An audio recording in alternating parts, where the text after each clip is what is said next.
We did it. 3 minutes down into the 15-minute blast, I'm online. Oh gosh, I just thought I'd mastered getting everything set up, and I'm still late. I hope you can see me. Give me a little comment if you can see me live now. That'd be great. Still getting used to this new Facebook Live situation. Let's see. Hi, Liz. Thank you. Let me see. I wanted to share some. Here we go. Great. Okay, so I've got my timer.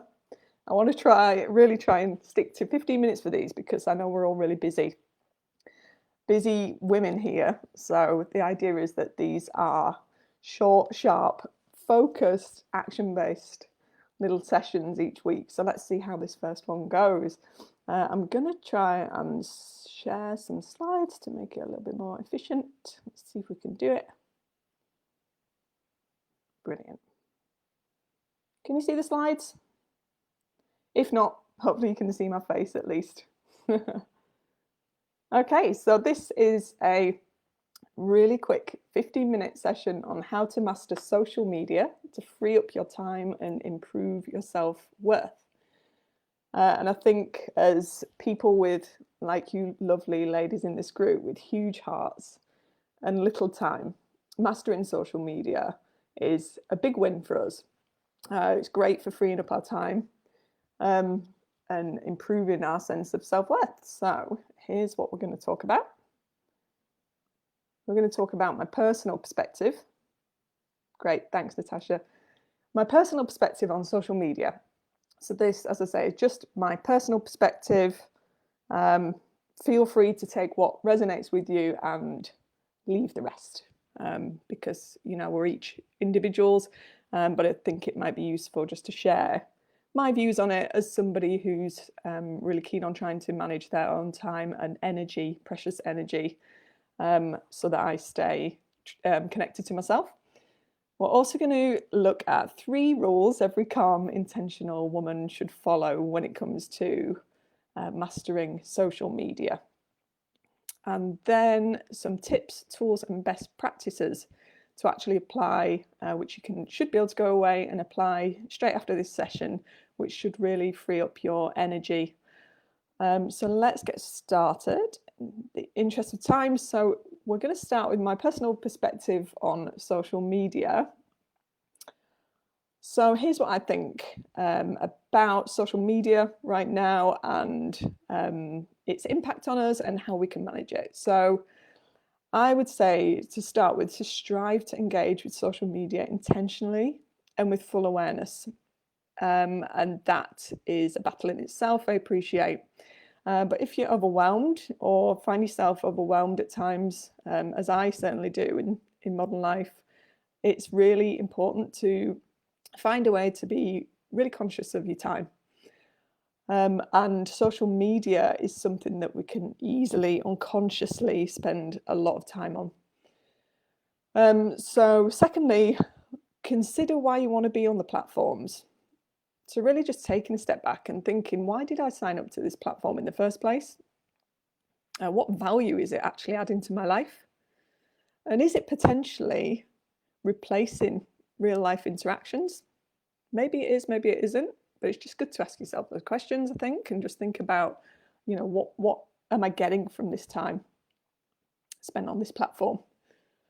And then just, again, awareness around knowing that each individual platform is another place for our attention to be spread. You know, so there's Facebook, but there are also many, many other platforms, and always new platforms coming out. So each of those is something new to learn, a new way to connect, and actually, again, thinking about, is that necessary for you to be a part of? You know, and I think modern technology and media draws us in to make us feel like we need to be involved in something when maybe we don't need to. And then for when you're spread too thin, thinking about that, again, you don't have the time or energy to really give your best self to anything.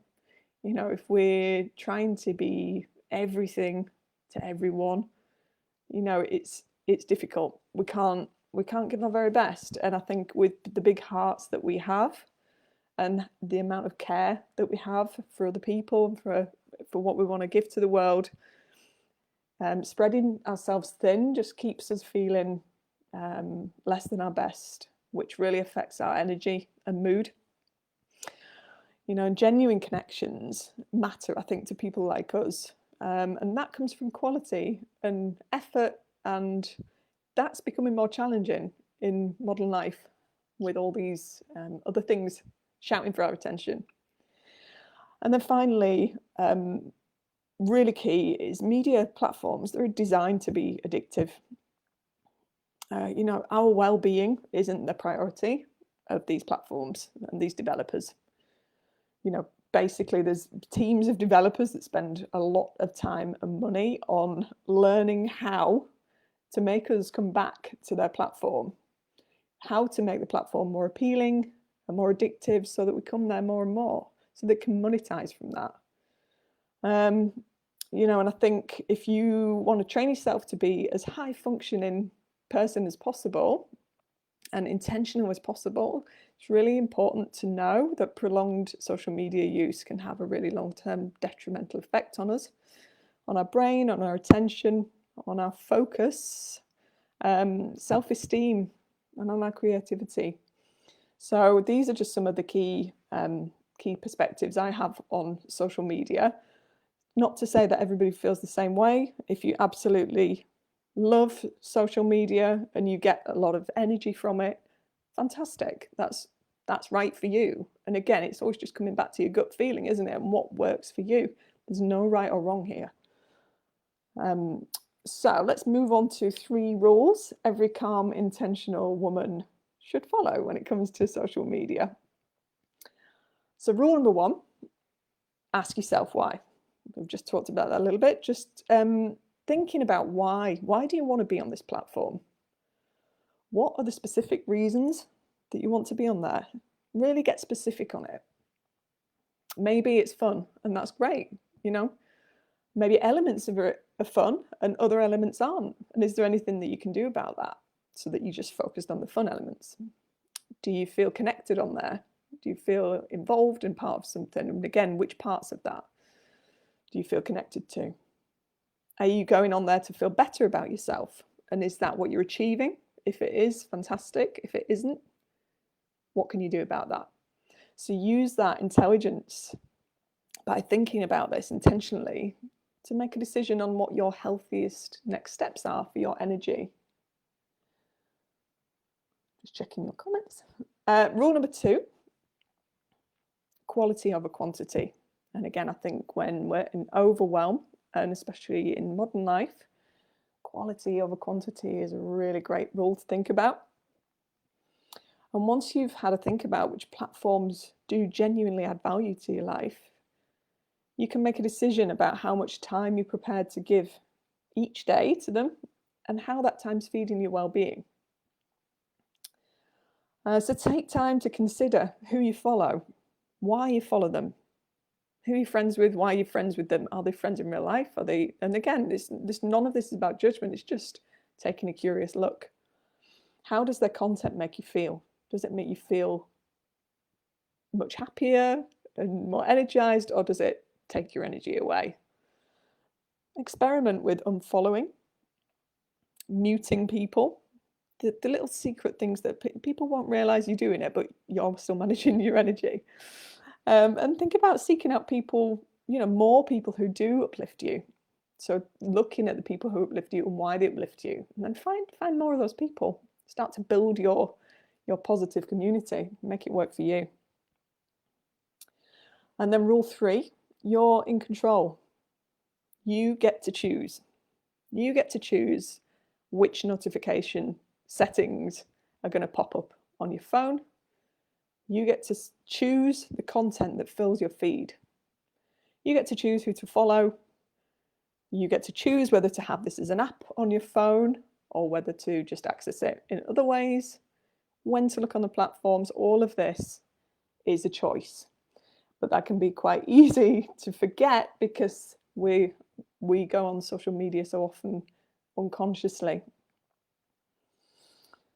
So let's move on to tips, tools, and best practices which can be applied quickly and can help us to take the control back with social media. So these are some things that have worked for me, which I wanted to share with you, which, like I say, are practical. So start with, first one, batch your time on the platforms. That's an option. So rather than just grabbing the phone in the morning, think about maybe intentionally scheduling in a little bit of time each day to go on social media, rather than just picking up the phone and doing it whenever you feel like it. Set expectations with those who are used to an immediate response from you. So this could be for those that are closest to you, maybe friends and family. If you're, as many of us are, just your notification pops up on your phone or on your computer, and you just, the inclination is to just respond there and then, you can shift that.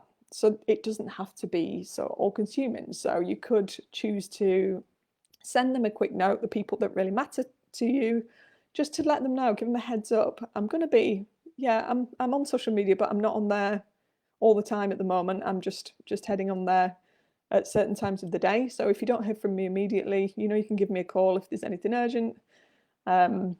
Otherwise, I'll get back to you as soon as possible. And have a play around with that, with how it feels to sort of set yourself a boundary and set boundaries with other people. And that message can come across really positively.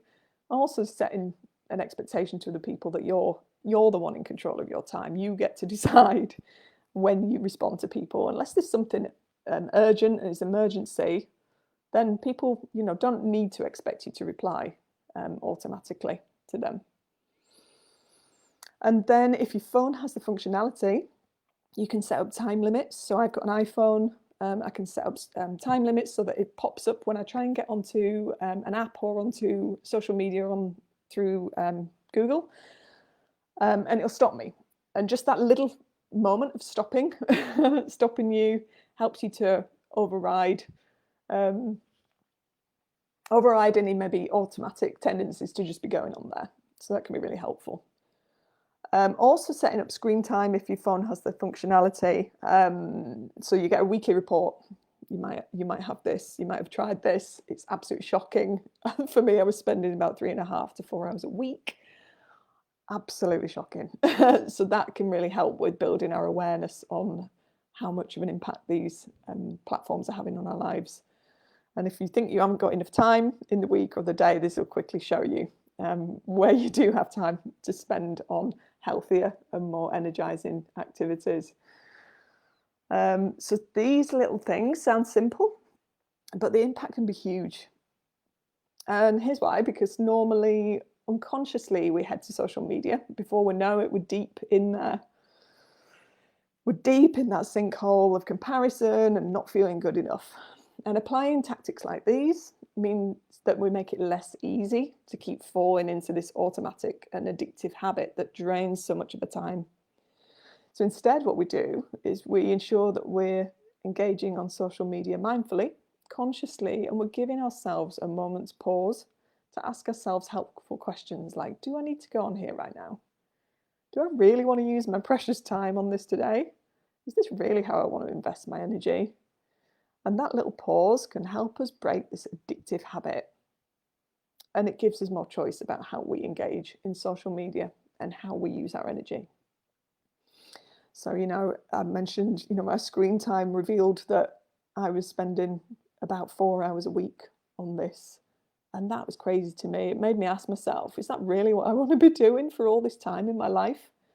Is it adding enough positive value to my life to spend all of this time on it? So really, I hope these points help.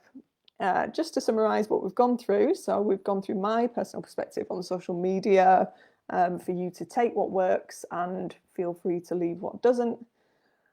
3 rules that every calm, self-aware and intentional woman should follow to manage this. And then some tips, tools and best practices that can be applied quickly and easily to start breaking this addictive cycle. So that's it. I've got 2 minutes left of the 15-minute slot, so I'm quite impressed because I'm not very good at keeping to time. I'd love to know your thoughts on this. Maybe when you've had a think about it, I'll check in at the end of the week, see if anything has shifted for you. I'd love to know. I'd really love to know if this kind of format is helpful. Let me just take these slides off now so you can see my face, if you want to. Hi, Steph. Where am I? I hope you can see me. I can't see myself. Yeah, I would love to know if this kind of format, this quick, short, sharp, 15-minute, action-focused format works for you. Also, the timing, does this timing work for you? 10 o'clock, let me know. I want this to work for you. I want it to fit into your life and add value rather than add into the burden. So my goal is to maximize your energy and self-trust and minimize your stress and overwhelm. So I hope that we're achieving that with this. Do let us know. Do let us know anything that maybe you've got to add to this conversation as well. And thank you so much. Thank you. I'll come and reply to any comments that I haven't seen. But wishing you a great day ahead.